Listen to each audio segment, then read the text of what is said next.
Hey guys, I just wanted to do my review of Agents of S.H.I.E.L.D. Season 4, Episode 3, Uprising. So, the episode starts with Yo-Yo's at a bachelorette party for her friend Maria, and they're being nosy and trying to figure out who Mac is, who was trying to call her, but she just tries to brush it off, and then there's this blackout that occurs, which takes out all the power in Miami, as well as London.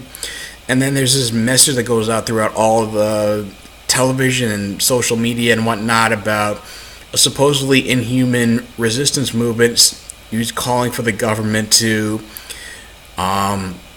nullify the Inhuman Registration, the Registration Act, or the Inhuman Registration, or also cause more blackouts throughout the world. And the agents of S.H.I.E.L.D. are suspicious because Lincoln was the only Inhuman on record who had the power to cause these levels of blackouts. And when one of the gangsters that were affected by the ghost in the season premiere dies, Simmons worries about May suffering the same fate. And then Jeffrey, the new director, finally reveals that she was taken to a CDC facility in upstate New York, in which Simmons rushes off to go save her. Coulson wants to go with her, but Jeffrey orders that he, Mac, and Fitz go off to Miami to investigate the blackout. Daisy's still in Los Angeles with Robbie, and they said they were going to go visit his uncle Elias, who was in jail for manslaughter and worked at Momentum Energy Lab to find out more about the ghost and the project that was involved in keeping them captive. But the blackout hits there, so they have to change priorities and drive to a bad part of LA to pick up his younger brother Gabe. Luckily, because his car is not affected by the blackout because it's a '69 Dodge Charger, and so it doesn't have any electronics in it that makes it vulnerable to the EMP. And Robbie explains to Daisy how he once tried to go after the people who crippled his brother to make the Ghost Rider go away, but he can't. And so they find Gabe. He's about to be attacked by looters, but Robbie and Daisy show up and kick their asses. Daisy ends up using her powers, even though it further fractures her arm, and they end up going back to Robbie's house for sanctuary and wait out the blackout. Robbie goes out to get some more painkillers and bandages for her arm, and just asks that Daisy doesn't say anything to Gabe about his alter ego.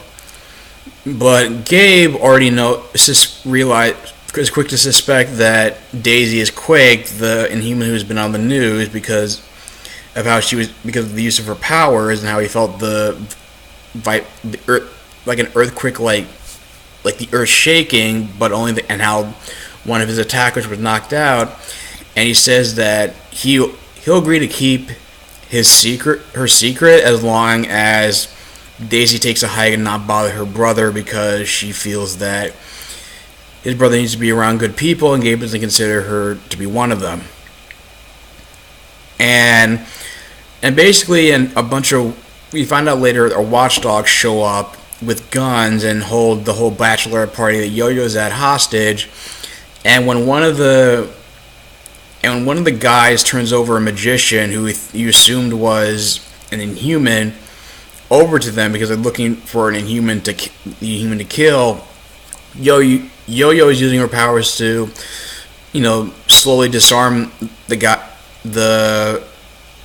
the armed men one by one. Maria notices what she's doing and rats her out to the gunmen, but then Coulson and crew arrive on time, even though, in spite of the EMP taking out their GPS equipment. Fitz is able to find them using like a good old-fashioned compass, and so they're able to save her life, but Maria just kind of basically just alienates her and alienates Yo-Yo because she thinks like Inhumans are monsters and they're freaks and doesn't want to have anything to do with them, even though Yo-Yo tries to convince her otherwise. So they go off to find the EMP, and they realize that they find the tattoos, realizing that the watchdogs are involved. They find the EMP.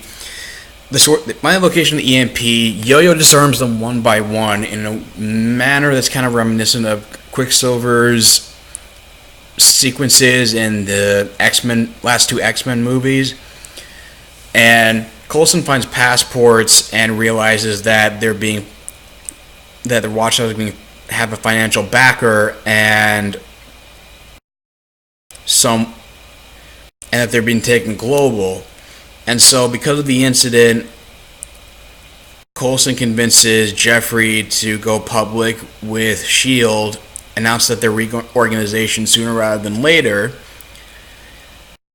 which he does, and then you find out that a Senator Nadir, who is denouncing Inhumans on television, was actually the financial backer behind the Watchdogs, and she leaves her apartment, or her brother's apartment, realizing that, and it has the last shot is her brother in a Terrigenesis cocoon, and I guess that's her reason for going after Inhumans, because now I guess she had a prior hatred to Inhumans, and now she feels like it's turning her brother into a monster and wants to eradicate them. It's not really clear, so assuming that she's coming back for future episodes, then maybe it will become a little bit clearer. And meanwhile, Simmons is able to take May to Dr. Ratcliffe's apartment, and they realize that even though supernatural means is causing May to go nuts, they can use scientific means to save her, because the ghost is simulating her amygdala and put it in a hyperactive sleep dream state. That's in a way that she's literally being scared to death. Ratcliffe suggests that they put her in clinical death and basically revive her as kind of like, rebooting her. But the blackout hits DC just when Simmons is trying to use the defibrillator, and she starts to break down crying, realizing that she can't save May.